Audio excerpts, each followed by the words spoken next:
Yo, what up guys, how you doing? Welcome back to the channel. Today we'll be talking about how I manage my time as a cinematographer, film school student, and a full-time working person. So if you've been following my channel from the time that we started, you know that I recently started going to film school, and there's something that happened that I wasn't expecting. So when you're going to film school, the one I'm going to, it's a full-time because the program is stacked. They try to put in like things that you have to do in like 2-3 years in 1 year. So that means you have to be at school almost all the time. So I go to school 9 to 5. And then on top of that, I'm not married, so I don't have a partner. I don't have that form of situationship whereby I have someone covering the bills whilst I'm in school. So that means I have to work full time as well. And on top of that, I'm doing this YouTube channel. If you've looked, you would see that I currently post every single day. So every day I have a video coming out. And then on top of that, I have other channels that I have to be paying attention to. And on top of that, I work full time. So having to work full time to cover bills, man, because I live in Vancouver. This is one of the world's most expensive cities. You cannot stop working. So what this has done for me and what I've learned in the past few weeks that I've started school is time management is essential for me. Like I have to be on point. I have to make sure that I'm working, but I'm also taking care of my body. So in this video, I'm just going to be touching on certain things that I've learned in the past 2 weeks, the preparation that I put in going into the 2 weeks. So I used up my whole of January just to see how I can set up my schedule. So I'm going to be sharing with you guys some of those things. Then I'm also going to giving you tips on how I manage my life so that I don't get any burnout. So let's get into it. So I mentioned burnout. If you're wondering what burnout is a state of emotional, physical, and mental exhaustion caused by prolonged stress and is characterized by feelings of cynicism, detachment, and inefficiency in one's work. So for me, how I avoid burnout is we have to break down what I actually do. So in a day, let's say on a Monday, my day starts with, I wake up in the morning, I'm a Christian, I pray, I put in my prayers from around 5:30, that's when I wake up. So I wake up, I get into praise and worship because I need to be closer to my Lord and Savior. And then after that, I hit the gym. Or if I'm not going to the gym, I train within my house. I have a couple of weights that I do. I do a little bit of shadow boxing because I'm an MMA guy. So I try to put in the first hour just between my social, my spiritual life, and then my health. So the first hour of the day is dedicated to that. If I go to the gym, it's just pumping. I usually do Chaotic Warrior workouts. If you follow Seamus on YouTube, you know that. I implement that and I come back home. It's breakfast, shower, heading on out. So right now I'm at a point where I don't really receive emails. I have an assistant that keeps me, who handles a lot of like my work schedule, who works with a lot of clients. So for me, what I mainly do in terms of work is I'm just the guy who comes in and does stuff. So I'm a cinematographer or I work as a videographer, whichever you want to put it. That's when I just show up. I know what the project is. I need a breakdown of what I'm doing, and then I do that. So usually if there's any communication that needs to happen, it's between me and her, and that's the period between my breakfast and having to go to school.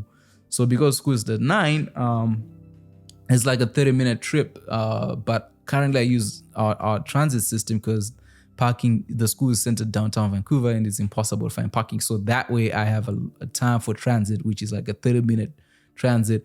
In that period of time, I get to work. So I don't just transit, I work on the train. That's the one beautiful thing I like about not driving is you have time to be working. You know, your smartphone is really a smartphone. You better use it for that. So when I'm transiting from home to school, I'm making thumbnails for this channel. I'm yet to start working on my other channels this year because I've just been trying to restructure the type of content that I put on there and been procrastinating as well. But yeah, it's on my trip to school where I work on my YouTube channel. So this is where I make the thumbnails, this is where I come up with titles, this is where I'm brainstorming with myself. I'm looking at other videos and other YouTubers when I'm on my way to school. And then I hit school at 9.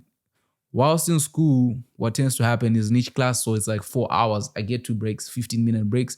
Within those 15 minutes, that's when I'm looking at the YouTube channel. So I'm looking at comments, that's where I respond to you guys. That's when I interact with you guys. I'm also writing down like ideas that I'm picking up from my classes. And then I'm looking at the stats of the videos, how each video is performing and seeing which videos are performing pretty well. And then during my break, like lunch break, I'm in meetings. So I don't really have a lot of free time. It's either I'm hanging out with my classmates if I don't have meetings, but usually during my lunch breaks, I have Zoom meetings with clients. So that's when I meet with people, or I'm talking to actors, or I'm talking to somebody if we're working on a project the coming weekend. So during my lunch break at school, that's when I do that. And then I'm back in class. I get another 30-minute break after lunch. Essentially in that time is me and my assistant just going back and forth of what's happening, where I'm needed. If I need to work after school, she'll be letting me know where I'm going and how we set that up. Usually at night I have, so let's say school is done at 5, on the trip back, usually what happens is I'm with my classmates. So you can't really be on your phone. But in those minutes, I just take that time to socialize and to talk to people and understand what's going on. Because a lot of my audience are similar to my classmates, because the content that I make, right, a lot of it is for filmmakers, is for cinematographers and stuff like that. So we just have conversations, and then that's on the way back, which is another 30-minute back home. As soon as I get home, we start working. So either I'm editing videos for this channel, or I'm editing videos for my other clients, or I'm working on photography that I've done, or it just depends on the day. So that takes me from 5 up until like 11 where I'm working on it. And then every Monday, Wednesday, Friday, I have training. So I go for like kickboxing classes at night, which is another hour 15 just to make sure my body is in touch. From there, it's sleep. I like sleeping. So I try to make sure that I get at least 6 hours of sleep every single day. Sometimes I'm terrible with it. I'm trying to get back to 8, but I don't have the privilege right now. So, because every minute that I'm not at school, it has to be aimed at making money to survive in the city that I live in. So essentially this happens for every day. So like you can say that I'm working almost 18 hours a day. And yes, I do have my lunch, dinner and everything in that. And essentially this happens every single day. And then on weekends, I'm mainly working on either short films, either I have some photography sessions, or I have school assignments. Because at school, what I have to do is we work as crew on each other's shows. So like sometimes I'll be working as a director, as a cinematographer, as stuff like that, just depending on what that weekend has for me. And then also in my free time, so it's not that I like to, I have to watch movies to see how other directors implement their shows. So usually I'll be watching movies. Like this past weekend, I was just watching a lot of movies. It's fun when you have to watch movies as your work. Like I just feel good about it. And then I try to go to the cinema sometimes just to leave the house and not be on my machine. But mainly that's it. And then most of my socialization comes in when I'm working on set, because at that period of time I'm working with my friends. So we get to hang out on set. We're working, but we're also hanging out and doing whatever we do. Essentially, that's my life. I feel like if we were to break it down, it's like I'm working 18 hours every single day, but it doesn't really feel like work. Like if you're watching a movie, it doesn't feel like work. If you're making a movie, it doesn't feel like work. A lot of time is just, we're doing something, I do something that I love, and I do show up as a professional as much as I can. Other than that, the main things that I would say have suffered in my life to this day is my personal relationships, like in terms of having a girlfriend. Prior to this, I had a partner, I was in a committed relationship. But, because of timing and everything, the relationship unfortunately suffered, and I had to break up with my girlfriend because like I just couldn't be present. Like if I was with her, I'm constantly thinking of how I'm going to be paying my bills, how I'm going to be doing these things. And, we had different views and objectives. So at a certain point, you're like, okay, it's time to take a step back and focus on what I'm trying to achieve, and she has to focus on what she has to achieve. It's not bad blood.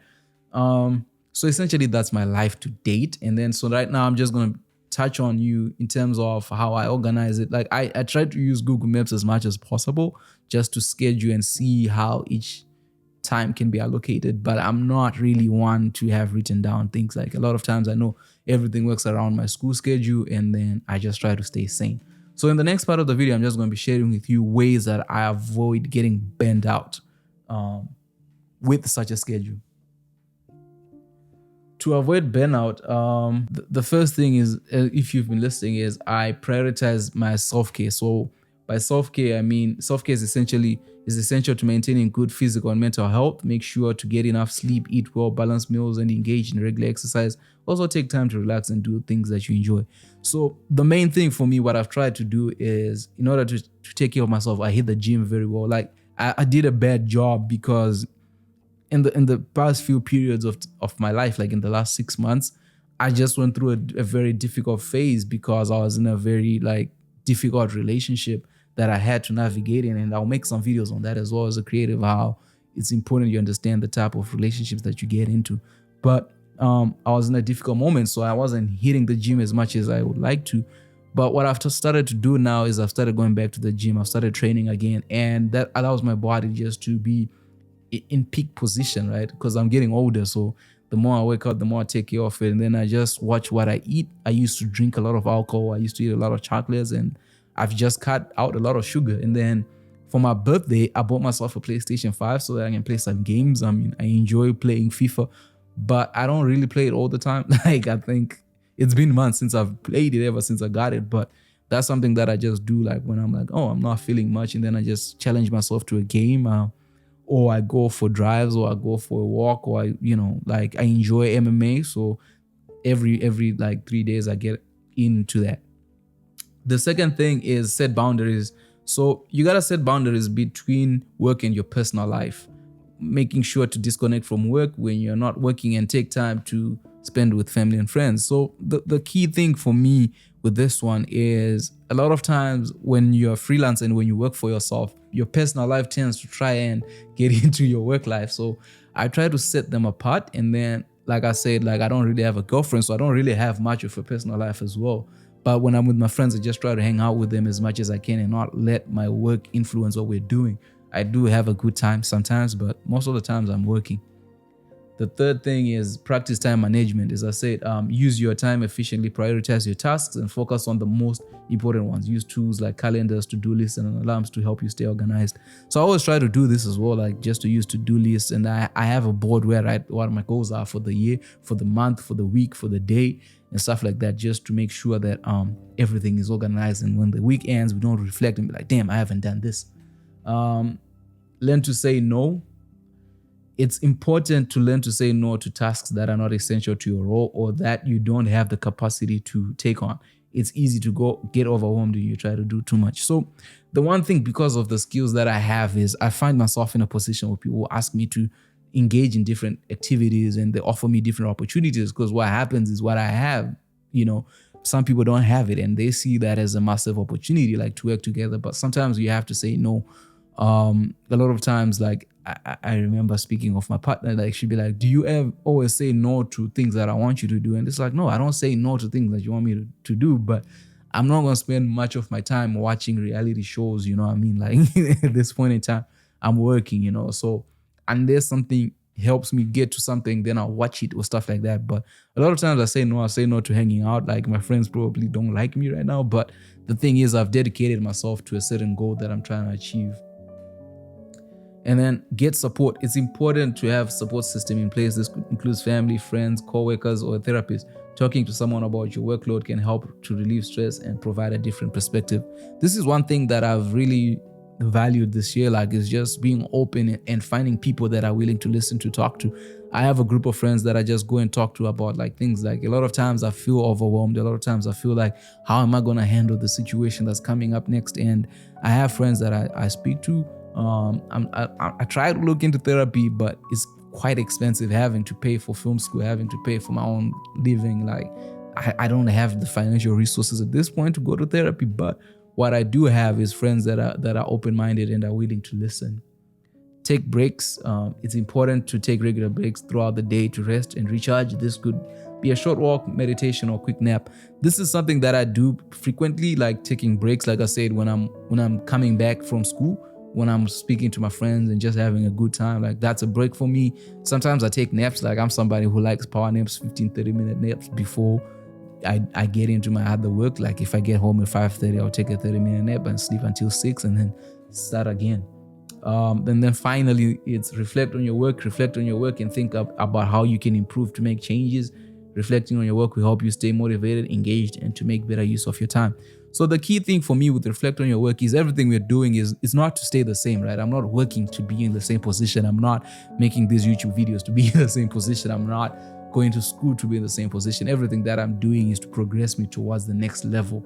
So I focus on that. So whenever I reflect on my work, I want to see, okay, what I'm doing, is it impactful? Is it helping me move forward in terms of what I set out to achieve? If it's not getting us there, then that means, you got to make some changes. Insanity, like they say, is doing something over and over again and expecting different results. With that said, I hope you guys gleaned some value from this. If you're somebody who has a crazy schedule, I hope you took something out of it. Burnout is a very real thing in this day and age, in this hustle culture that we live in, but you have to remember, take care of yourself. Hopefully one day I'll find a partner and be in a loving relationship and stuff like that, but that's not something that is a priority for me right now. If you are in a relationship, I feel like you have a better, you have somebody who covers you, who's got your back and sets life for you, but I don't really know how that works for you. So, but if you don't, focus on what you're trying to achieve and understand that whatever you're doing, it's not to stay in the same spot. Next time I make a video like this, it might be me saying, okay, I'm out of film school. This is what I'm doing now. This is what I'm trying to achieve now. This is what we're going at now. So everything that I'm doing for me is just to make my life better. Like I said, in the beginning of the year, my goal is to be a millionaire, and that hasn't changed. By being a millionaire simply means a lot of tasks that I'm having to do right now will be taken away and can focus on things that, require my presence. With that said, let me know in the comment section, which other ways would you suggest for me? Do you have suggestions for other people that they can implement in their lives? See you in the next one.